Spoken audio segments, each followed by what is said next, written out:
Hey survivors, how y'all doing?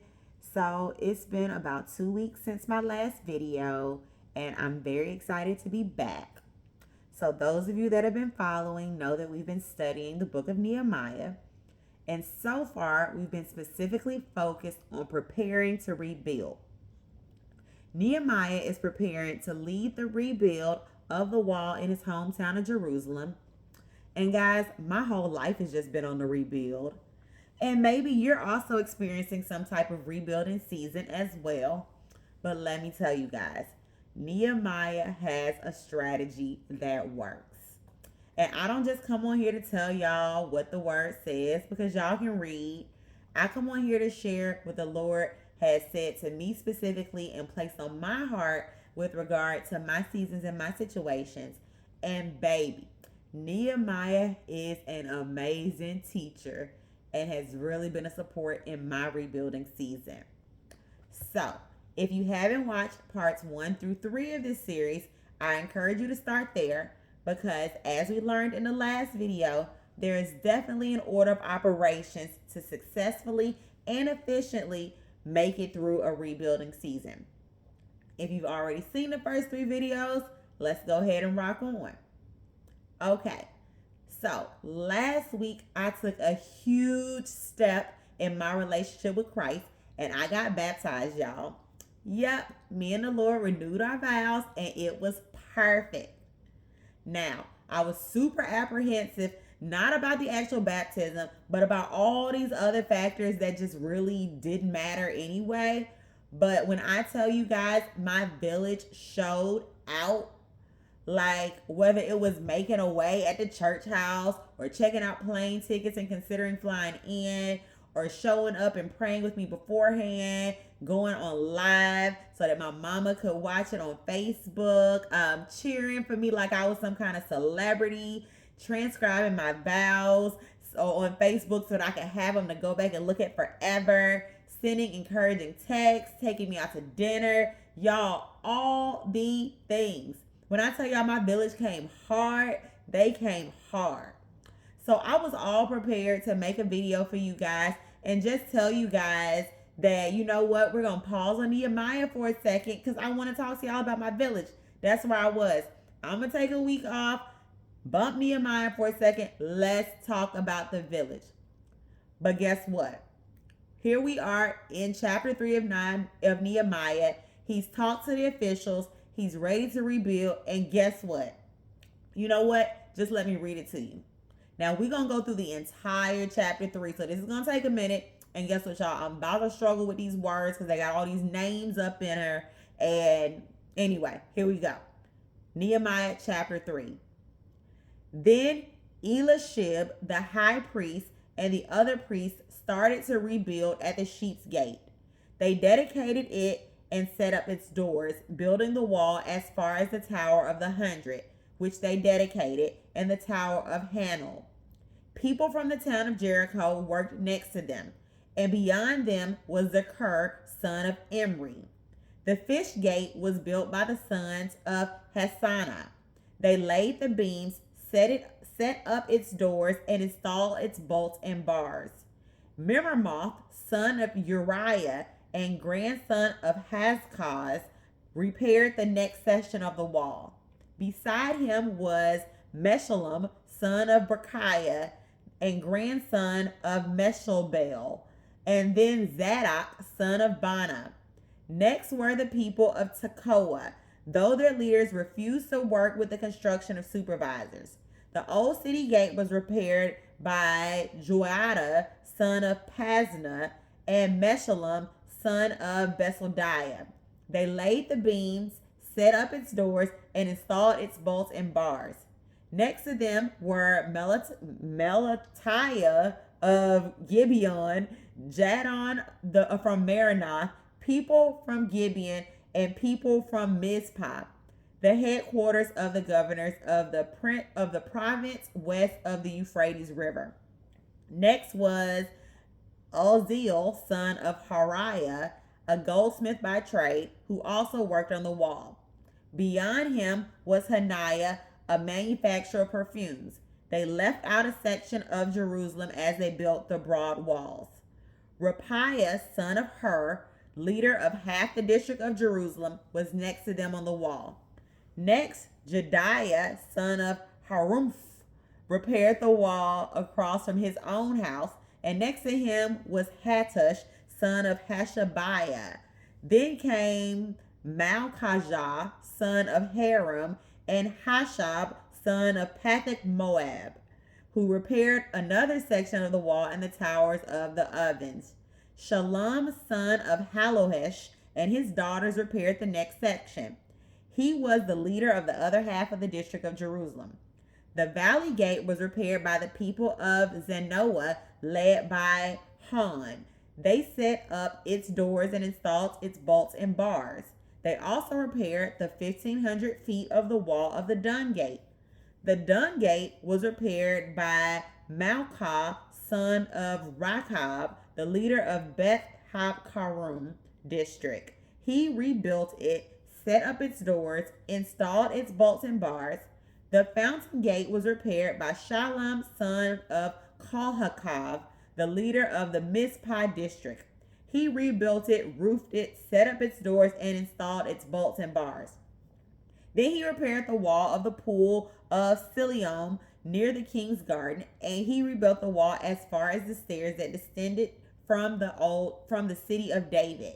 Next to him was Nehemiah, son Asbach, the leader of half the district of Beth-zur. He rebuilt the wall from a place across from the tombs of David's family as far as the water reservoir and the house of the warriors. Next to him, repairs are made by a group of Levites working under the supervision of Raham's son Bani. Then came Hashabiah, the leader of half the district of Keilah, who supervised the building of the wall on behalf of his own district. Next, down the line, were his countrymen led by Benihi, son of Henadad, the leader of the other half of the district of Keilah. Next to them, Ezer, son of Jeshua, the leader of Mizpah, repaired another section of the wall across from the ascent to the armory near the angle of in the wall. Next to him was Baruch, son of Zabai, who zealously repaired an additional section from the angle of the doors of the house of Elishab, the high priest. Meremoth, son of Uriah, the grandson of Hagzah, rebuilt another section of the wall extending from its doors to Eliashib's house to the end of the house. The next repairs are made by the priests from the surrounding region. After them, Benjamin and Hashub repaired the section across from their house, and Azariah, son of Messiah and grandson of Ananiah, repaired the section across from his house. Next to Benihu, son of Hendad, who rebuilt another section of the wall from Azariah's house to the angle of the corner. Palal, son of Uzai, carried on the work from a point opposite the angle of the tower, that project up to the king's upper house beside the court of the guard. Next to him was Pedaiah, son of Parash, with the temple servants living on the hill of Opel, who repaired the wall as far as the point across from the water gate to the east of the projecting tower. Then came the people of Tekoa, who repaired another section across from the great projecting tower and over the wall of Opel. Above the horse gate, the priests repaired the wall. Each one repaired the section immediately across from his own house. Next, Zadok, son of Immer, also rebuilt the wall across from his own house. And beyond him was Shemaiah, son of Shekinah, the gatekeeper of the east gate. Next, Hananiah, son of Shemaiah, and Hanan, the sixth son of Zalpah, repaired another section, while Mesham, son of Berechiah, rebuilt the wall across from where he lived. Malchij, one of the goldsmiths, repaired the wall as far as the housings of the temple servants and the merchants across from the inspection gate. Then he continued as far as the upper room at that corner. The other goldsmiths and merchants repaired the wall from that corner to the sheep gate. Whew! Y'all, that was 33 verses, 32 verses. And when I tell you I struggled. Now I know how them kids be feeling when we want them to raise their hands and read in school and we popcorn and call on them. We got all them words in there that they can't pronounce and they be struggling and upset. I know how they feel. But anyway, I had to read all of that because I had to make this point. Y'all, the next step in the rebuilding process is to assemble the village. Ain't God good, y'all? And here's the thing. Everybody in the village is different. They all play a different role, but that thing only works because everybody plays their part. Nehemiah didn't just grab his hammer and bricks and start rebuilding a wall on his own, and you and I can't rebuild on our own either. And I don't know about y'all, but I'm real good at just trying to do things on my own. But nope, you gotta have a squad. And not just anybody. Like Rocco says, keep them squares about your circle. But you have to notice that there's people in the village who are going to support you in the rebuild. And not only that, they have to be specific people.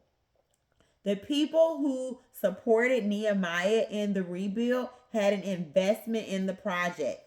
They rebuilt outside of their homes. They rebuilt outside of their workplaces. They rebuilt outside of their churches. They assisted their family members.